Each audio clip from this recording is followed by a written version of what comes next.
In today's video, we're going to cover how to make grimy beats from scratch. I'm going to show you multiple loop building techniques, arrangement concepts, how to build switch ups, and a lot of other useful beat making ideas. So let's get into it.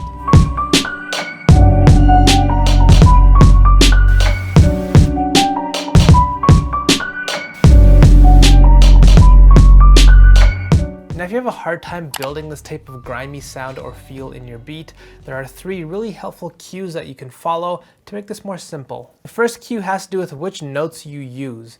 When you build your melodies or your chords, using notes that are a half step away from each other can help. Let me show you what I mean. Let's start by picking our first sound. We're going to go into the one-shot pack that my course member Silver built. He loves buying and sampling old pieces of gear, and he makes some really unique sounds, as you can hear. So big shout out to Silver. I'll leave a link to his kit down below in case you're interested in checking it out. It is really great. So let's start by grabbing the sound here to build our chords.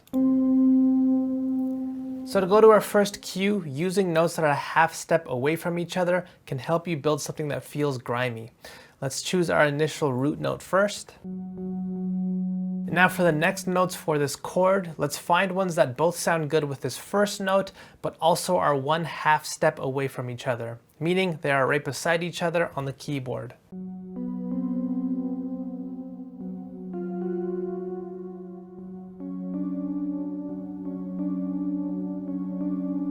These 3 notes feel perfect. Let's play them at the exact same time to turn them into a chord.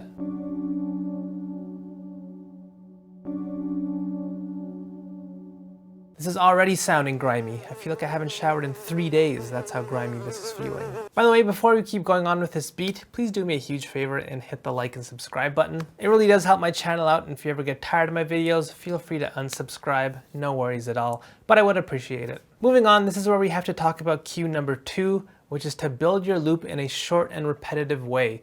This can really help build a driving, aggressive energy if done right. So here, instead of building a long 4-bar progression using lots of chords, we're just going to repeat the same chord over and over again and just make this a 1-bar loop. Next, let's add another layer into this beat with the same approach of creating something short and repetitive.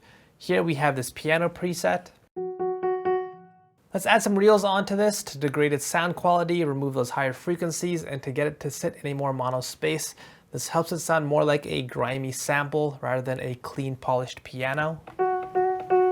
We'll also add some reverb onto this sound to push it back into the beat. The preset sounds very dry as it is. Now I'm going to get this out of the way and completely admit right off the bat, I'm about to rip off The Alchemist for this beat. As you may or may not know, he is my favorite producer of all time. His production off Kendrick's last album was really amazing. I love that upwards piano idea that he used for the core of that beat. So let's do the exact same thing here. Now when it comes to building melodies like this, one helpful approach that you can take is to break it down into 2 steps. First, figure out the rhythm of your pattern, then figure out which notes you actually want to use. So let's start with the rhythm here. Alright, this rhythm is close to what I want. I'm going to make some slight adjustments here though.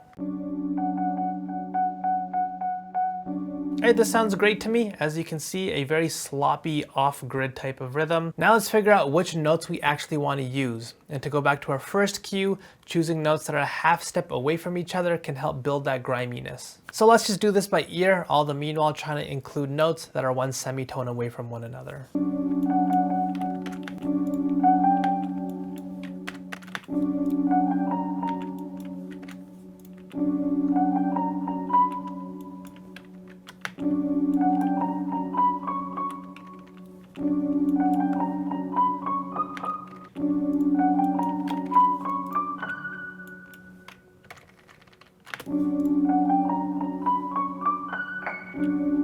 Alright, this sounds really great to me, and as you can see, this pattern has a number of notes that follow our first cue. And once again, we're going to make this pattern repetitive, so we're simply going to repeat the same phrase over and over again to follow our second cue.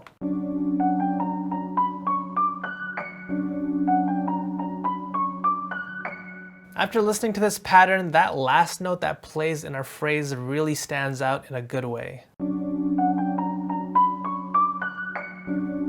So it might be a cool idea to really reinforce how much this note stands out and make it feel even more special. To do this, let's just go ahead and duplicate our sound out here. And let's just copy and paste that note over. Now let's process this layer a bit differently than our first piano. To make this stand out from my initial piano, it's going to be a good idea to use different effects, so it ends up sounding different. So here let's use a more experimental effect plugin like Voodoo. This is one of my go-to plugins if I ever have a sound that I really want to mangle and change and I want to experiment. So this preset paired with some pretty extreme EQing accomplishes exactly what we're trying to do. This piano just feels far different than our first one. So let's hear how that single note sounds now.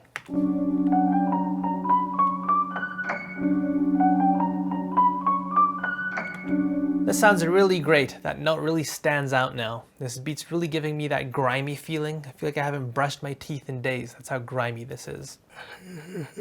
So let's go ahead and build a bass line. Our approach is going to be very similar, just short and repetitive.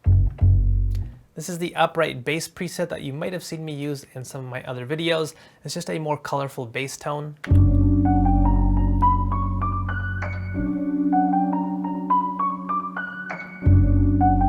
It does feel like we need a bit more oomph in the sub-ear low end though, so what we can do is layer an 808 underneath this bass to really help it sound more full. Now adding in one more sound into this beat before we add our drums might be a good idea. So I'm going to duplicate the same piano out once again and use another more experimental plugin to build another cool layer that sounds different.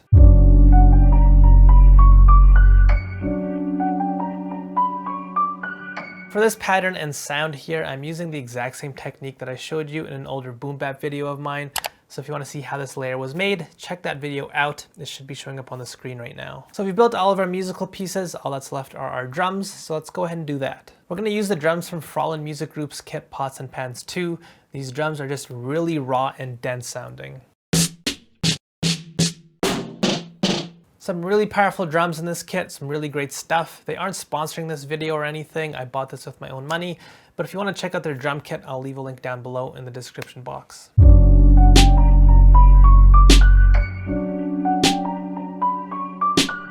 This snare here from the kit is already sounding really thick. It doesn't even require any processing.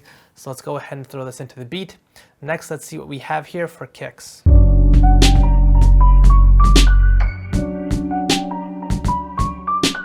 This kick sounds great. Its color really pairs well with the snare that we chose. They feel like they tie in together, but it does feel like it lacks a bit of thump. So let's go ahead and grab one of our other harder kicks from my own pack to layer underneath.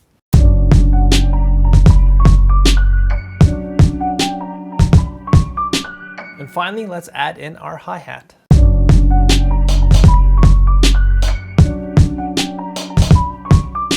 Alright, this simple drum pattern works. So now the core of this beat is complete. Let's talk about cue number 3. Since our core loop is very short and repetitive, it's going to be really easy for our beat to also sound very highly repetitive and boring if we don't do something different. So with that in mind, we're going to do some extra work on our arrangement so we don't bore our listeners to death. Now, one small way of doing this is by using smaller sounds less frequently throughout the beat. This is something that I covered in an older video covering the Alchemist production techniques. So let's go back into Silver's pack and see what other cool, unique sounds we can use to throw into the beat and use less frequently throughout our arrangement.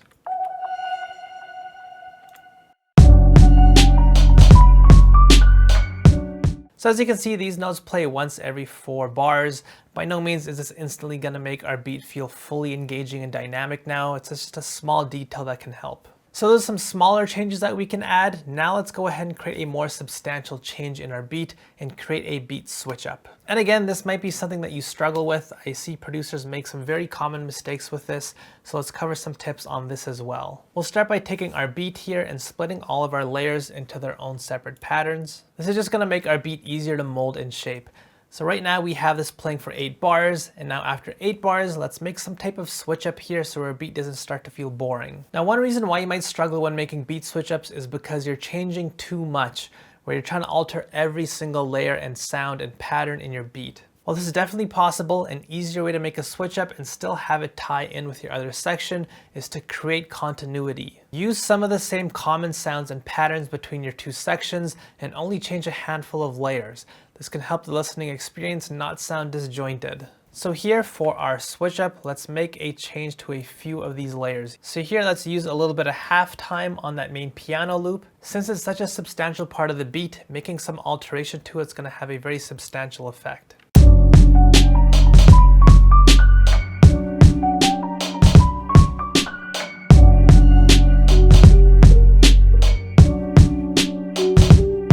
Now since halftime pushed this layer down in frequency, this other piano layer here might start getting in the way. So let's get rid of this layer here for the switch up. And since there might be a pocket of frequencies missing now in the higher end due to the piano not being there as much, let's find another layer to replace this. I have this folder full of weird alarm sounds. I don't know where this came from, but let's go ahead and use one of these.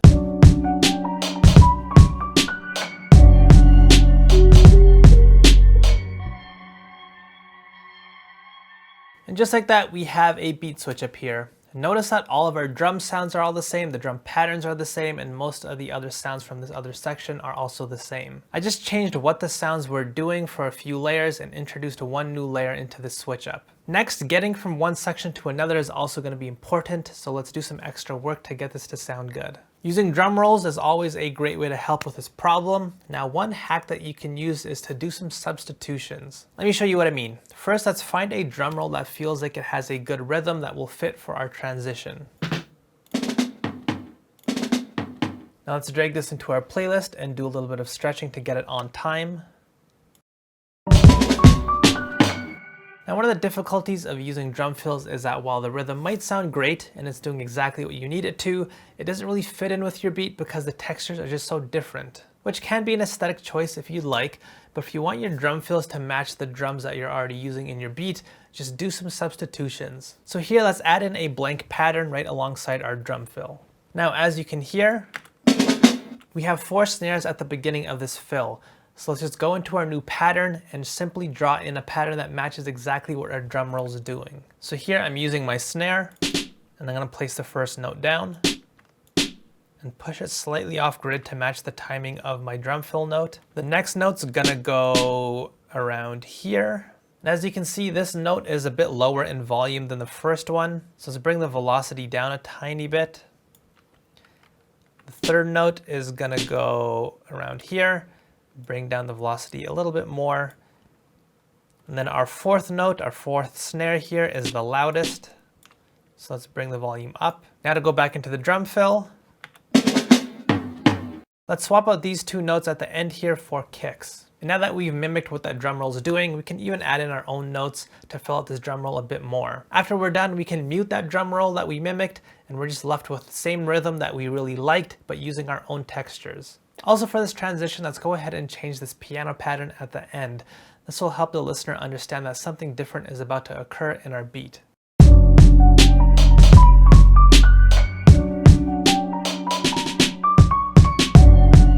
And now once we add in a few more of those smaller textures into this transition area, we'll have a full transition plus a beat switch up.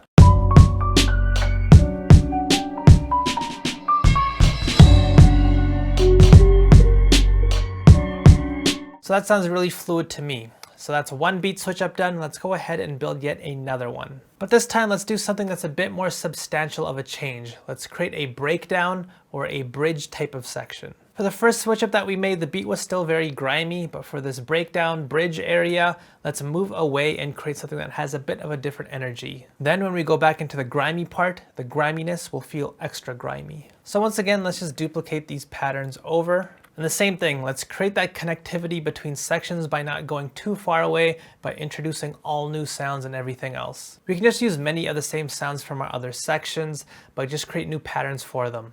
Let's start by removing all the drums from this section though, since it is going to be a breakdown. And again, we're moving away from that griminess temporarily in this section by creating something that's not as repetitive and something that's a bit more musical. So for our bass pattern, we'll create a 4-bar pattern here instead.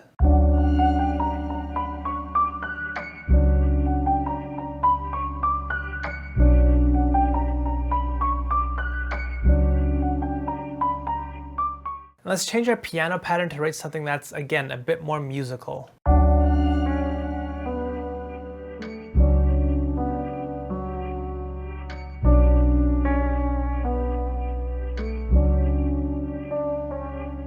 Let's take that reversed piano that we used and build a new pattern with this so this section feels even more different.